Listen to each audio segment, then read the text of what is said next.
Hello, everyone. It's such a privilege and an honor to be with you today. I am here to share stories with you, actually, and lessons learned of an operation that we actually started and wound down in Chennai, India. I'm here with my wonderful partner. Nina worked with us for about the past 5 years, primarily towards the end of our operation. She is well known to this organization. She is certainly, a dear friend of Dr. Bhatia and well known to the World HRD Congress. So thank you, Nina, for being with me. Thank you for being a wonderful partner in our operation. Thank you. It's my pleasure. For those of you that haven't met me before, I was privileged to actually be able to be a Mumbaiker for almost 10 years. I lived in a nice flat on Worli Seaface, and I got to be here and be a part of what life is like in Mumbai, and I really enjoyed my stay, and I come back as often as I can, which right now is about once a year because I'm teaching and lecturing and doing other things as well as running my practice. So as Kathy said, one of my practice specialties is to work with companies who are trying to do business in India and help them be a little more successful in navigating the Indian business landscape. Because one of the things that I observed as a citizen here was that especially Western companies, which would be my main frame of reference, don't always use the best technique in moving into the Indian marketplace and make a lot of mistakes in the early days. And so when we were able to collaborate and work together, we put this program together to share with you some insights that would be appropriate for moving into any market, really, outside your home country. So even though we've couched this in a way that it would make a commercial success in India, the same concepts that we're going to talk about are definitely things that you could use if you're looking at some other destination for your business partnership. Absolutely. So thank you for that, Nina. So as I mentioned, this is going to be a series of stories, and Nina and I are going to not present to you, but we're going to have a conversation, and we'd invite you to participate in the conversation either during our storytelling here or later as we finish. So let me first start our story by sharing with you our great new office. Now, our office opened about 10 years ago in Chennai. Any folks from Chennai here? Yes? Very good, yes. So our location was in West Mambalam, Chennai. The story begins with the acquisition of a major piece of software by our company. And along with that, we acquired a number of employees. Now, as you know, those who've been through major acquisitions, there's a great deal of time pressure to close the deal, time pressure to provide information, to provide answers for your employees who are going through the transition. So we moved forward with the lease of this space and did not have what I would call boots on the ground. We were not present here. We signed the lease and moved forward. So this is our office in Chennai, and it continues in the context here. We arrived in Chennai and had to make a few improvements. The generator location was out on the street, and there was a little bit of tidying up to do, shall we just say. Lots of learning in our story. So they had actually made their decision to purchase based on the first picture that Kathy shared with you, which was sent to them by the broker who was helping them find a space to lease. So first lesson is, be careful who you trust before you have the trust. That's right. Exactly. So in terms of planning our topic and planning our title today, Nina and I actually debated whether or not to title this session Plan the Entry with the Exit in Mind. So very, very important. A wise CFO that I spent some time with a number of years ago said to me, you really need to plan an acquisition as if you're getting married and getting divorced at the same time. Now, that's a bit distasteful, and no one wants to think about the divorce as you're proceeding with the marriage, but very, very important for us. Yes, so I was not a part of the original decision to move the business into India, and I only became involved when they had started to unwind it and were having all kinds of difficulties. And then we began to look at what they hadn't looked at in terms of planning for how they were going to exit if the business needed to be sold or transitioned at some point. Exactly. So, in addition to planning the entry with the exit in mind, we have 7 more strategies that we'd like to share with you. And as Nina said, these strategies, while India specific to us, could pertain to anyone who's looking to enter the global marketplace. First strategy, understand the impact of culture on your business, and Nina will talk a lot more about that shortly. Next strategy, select trusted advisors and select them early. Make sure there's a good communication with the trusted advisors as well. Follow your processes, things like vendor selection and hiring, very, very important. Strong feedback loop with your customers. Pay attention to home country laws, the FCPA, as well as the GDPR. You all well know those. Boots on the ground, we'll talk more about that, and the need for presence, and planning for the unexpected. I couldn't help but think as we were listening to Dr. Reynes share with us trust, that one of the things that's really important is to make sure that you build trust and not believe that you have it before you have evidence of it in the relationship that you're working with. And then also listening to Rohit talk about the risk, this is really like a case study in risk management, and many of the things that Rohit shared, we're also pointing out in terms of an actual event that could lead to risk and did lead to risk for us. Exactly. So a little bit more detail about our story and our operation. The first day, and you saw our beginning quarters, was in 2010. For the next 5 years, we had a very viable operation in terms of revenue, about $1 million in USD revenue each year. Very successful business. The customers primarily were internal customers, a series of companies and operations based in the US.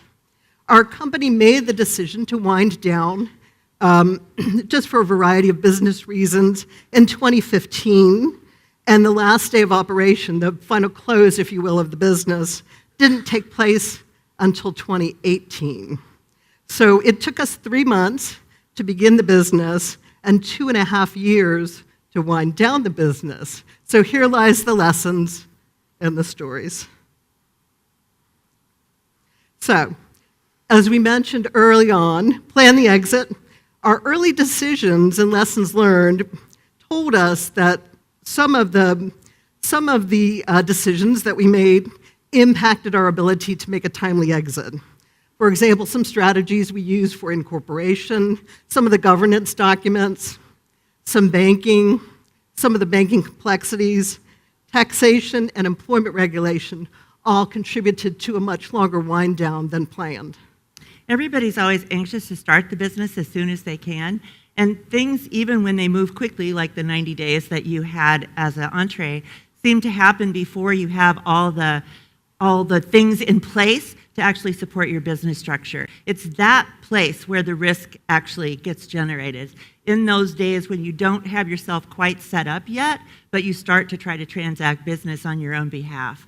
And most of whatever you conduct in that space creates a problem later on for you. Exactly. So Nina, would you like to speak about culture? Sure. So when we look at culture and when you're going outside your country, your own home country, you not only want to look at your country culture, your national culture, in your home country and your destination country, but you also want to look at your company culture and how that will fit with the culture of the organization that you're acquiring, and what things might need to be addressed or adjusted internally within your organization from a company culture standpoint to be able to accommodate the new partner that you're taking on or the new part of your member of your family through the acquisition. And depending, again, on how you set that company up, there can be some dynamics that just might not coordinate or align very well if you're not prepared for them. There we go. Some more lessons learned, right? So there are huge gifts, especially when you're coming to India. There's a lot to be grateful and thankful for here when you're looking at the workplace and trying to move your business into India. It's a young, well-educated workforce.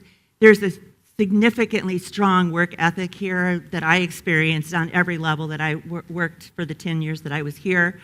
There's really positive energy in developing the country culture itself right now, and there's a lot of pride in being Indian that is exhibited even globally. When I'm back in the U.S. now, I have many Indian friends there, and still that pride is very, very strong, even though they might be living in the U.S. today. And plus, this place has tons of opportunity. There's opportunity like falling off the trees in India, where it's not in other countries. Yes. There are very strong, especially right now, economic and market possibilities for relationships in India. So I, for one, believe that there's going to be a lot more business coming this way from the Western world, and that over time, the need to do it correctly is going to become more and more critical for organizations trying to come into the Indian market. Right. And quite honestly, as we know, the talent is here. There's so much talent here. We were seeking IT and technology talent across the whole gamut. There is a lot of talent, as Nina said, lots of energy, lots of drive, a real need to advance and grow and learn, and that certainly meshed with what our goals were in terms of finding talent and finding a great partnership here in India. And so, as we said on the slide here, one of the very first critical elements for you as an organization to do is to know why you want to be in that foreign market. What value do you hope to gain from the movement into that marketplace? Exactly. All right. Select trusted advisors early. This is something that is certainly key. Yes, and as we've been hearing this morning and yesterday morning too from Dennis and Michelle, trust is a really important element. And one of the things that happens when you're coming from a law-based country like the U.S. is that you trust that the system in the country of destination might be operating under the same set of rules. Well, there are laws here, of course, and I don't mean to insinuate in any way that there are not, but they don't have the same rigor of enforcement that they have in the U.S. And so some of the things that happen here happen legally, but they wouldn't fit our structure in the U.S. as happening legally. And if we make the assumption that we're going to be handled exactly the same way with the same level of trust from the get-go just because there's a legal infrastructure, we're likely to end up with wrong partners. And the things that I've seen happen are that the person who speaks the best English and I can understand the easiest usually wins the contract because I don't want to spend the time trying to figure out what you're saying to me, even though you may not be the best partner for me. Exactly. So trusted advisors, as we know, runs the gamut from the lawyers to the accountants to the folks who process your payroll to the compliance folks that are much needed. Trusted advisors, very, very critical. You want to do your due diligence, and as Kathy was pointing out, it's critical that in your country of destination, if it's India or if it's the U.S. or Norway, wherever you're going, that you find an accounting firm that understands the rules for accounting in the country that you're moving to. So if you don't have the right kind of infrastructure set up for your business to be able to keep your records, you're really not going to be able to have a profitable, sustainable business. And then find a good legal firm who can help you stay abreast of the laws, know the laws in the country that you're moving into, who you can trust to be that pushback person. If there's, I think Rohit mentioned, you've got to have somebody tell you what's right and what's wrong. So you want a legal firm that's really going to stand up to you and say, you know, you might want to do this, but don't, because this is not correct for you. And of course, you need a banking relationship. And you need to ask a lot of questions. So know what you don't know, figure out what it is where you have the gaps in your knowledge, be prepared for glitches. We'll talk to you about some of the glitches we experienced. And then it's always much easier, and I saw a sign somewhere here in India like this that said, very easy to get into the country, the entries to barrier are very low, but getting out will always take you years. And in our case, it did. Yes. Exactly. So selecting a supply chain and Indian support team, critically important as well. And it's relationship, and take your time to find the right ones. Don't rush through it. Don't take the first person that you see. Kathy mentioned earlier, follow your processes. If you have a vendor selection process in your home country that says, we always send out a RFP, we always interview 3 prospective carriers, do the same thing in your country of destination. Follow that same process so that you can make sure that you really understand the landscape and that you have a much better opportunity of finding the right partner. Remember when we first started the acquisition and the press for time, the need to close the deal, the need to clear up the uncertainty for our employees. Forward came a number of vendors who were very anxious to work with us, and so the cautionary note is take your time, make your selections, use your process, and use the process wisely and to your advantage. So this is, follow all the processes for everything that you do, for your location, for identifying your key operational procedures and processes, the way you're going to set up your business in your country of destination. If you're acquiring something, use due diligence opportunities to mirror the 2 operational processes that you have in place between the 2 countries so that you can see where the discrepancies or differences, variances might be before you find them on the backside of already starting your business and realizing that you're not aligned appropriately. Exactly. Strong feedback loop with customers, obviously one of the most important items in terms of customers. Now, for us, customers were primarily internal, but we did have some external customers as well. The feedback was coming in to the Chennai location, but it was critically important for us to make sure that the feedback was coming into multiple spots, coming into our Virginia location, as well as sales and marketing folks. Yeah, and not in Kathy's case, but in another case of a company that I was working with, I came to find out that they had an Indian back office here, and the people in the U.S. that were receiving the business every day, they hated the Indian back office because they had to redo all the work in the morning because the training process for their Indian teammates had not been successfully completed, and they were kind of operating from a different frame of reference. And no one was listening to that feedback loop and making sure that those partners could come together and align their processes in a way that made sense. So it created great friction, and it actually led to the failure of the whole outsourcing effort. Mm-hmm. All right. Pay attention to home country laws. And for us in the U.S., the Foreign Corrupt Practices Act is reaching throughout the globe. It doesn't pertain to just our operations in the U.S. It extends to any operation that a U.S.-based company might have throughout the world. This has to do with things like taking and receiving bribes and other items that are things that we pay close attention to ensure that obviously don't happen. The GDPR in the EU is another item to pay close attention to, as well as employment laws that might pertain. And right now there's a lot happening in the Indian legal space and in the Indian space for ethics about changing the culture and a drive for stronger ethical behavior on the part of all business practices. So being aware of how the laws in your destination country are also growing and changing, everything's evolving, nothing's standing still. Evolving. Yes, indeed. So boots on the ground. We started with our story of our operation in need of boots on the ground that we just didn't have because of the need to move forward in a very timely, hasty sort of fashion. Boots on the ground, meaning your presence, your engagement, being here with the folks wherever your location is, be it India or any operation that you have around the globe, is critically important. Be visible with the team. The team wanted to see us, and they wanted to see us frequently. They wanted to know, and they wanted to be recognized. They wanted to be connected with the mission of the company, and really it contributed to overall production and performance. And this is the trust, again, that Dennis and Michelle were talking about. It's important to build that trusting relationship. It has to be two-way. It has to come from you to them and from them back to you. But you won't get it from them unless you start giving it.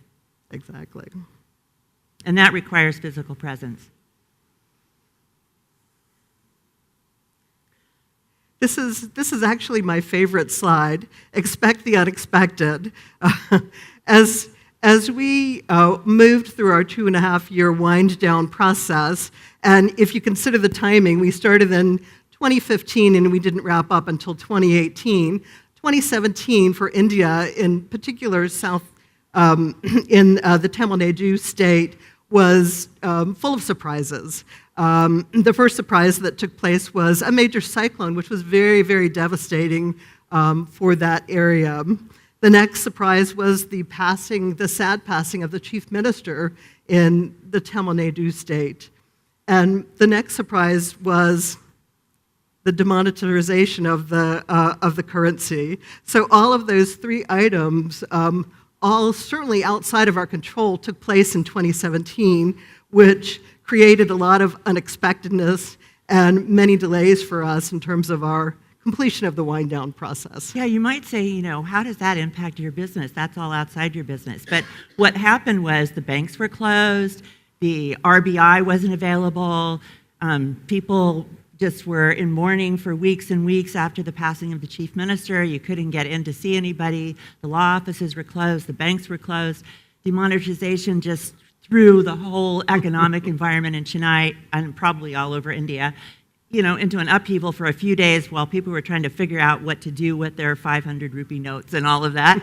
And so even though it wasn't a direct impact, what it did was add months and months and months to the process for us, because we fell to the bottom of any priority visitations or interactions with any of the government officials that we needed to see. Right.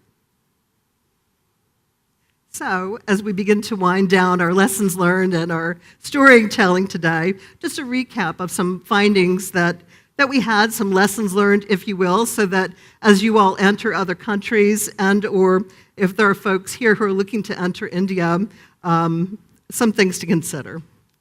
So we found some sources that are good for whatever country you want to go to. Through the World Bank, you can find out so many things about how business operates there. The World Bank publishes this. It's free on the World Bank website, so feel free to reach out to them for whatever country you're looking for.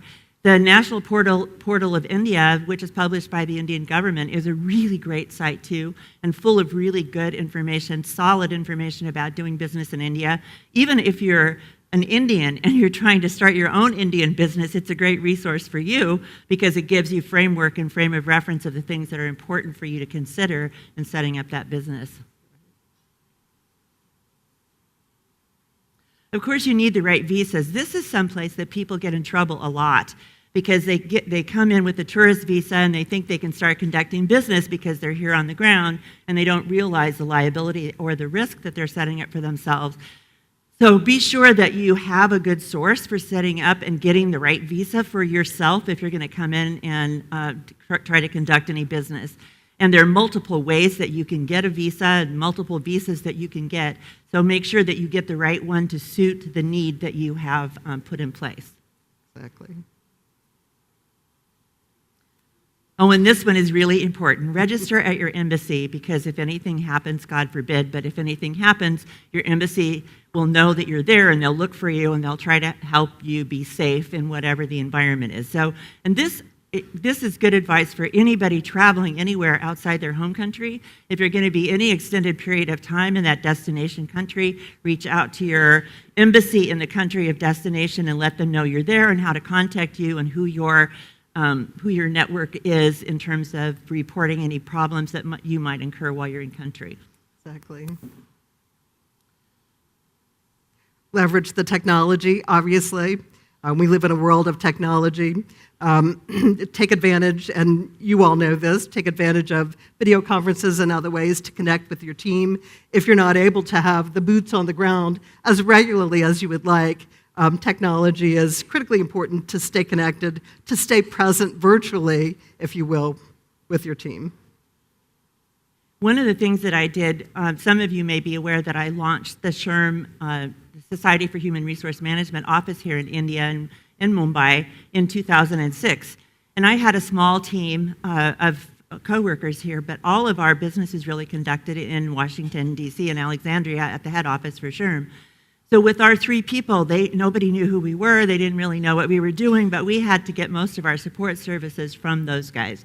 So we started using every single multimedia way we could to connect with them to put our pictures in, embed our pictures into our emails to them so they saw our faces and knew who we were and what we looked like, even though we didn't get to see them all the time. So these little kinds of techniques in using technology and leveraging today, we have, WhatsApp, we have so much stuff now that's available for us to be able to connect. We really need to use all of it when we're kind of working back and forth between countries. Exactly. Find the right partners. Obviously, we talked about this early on.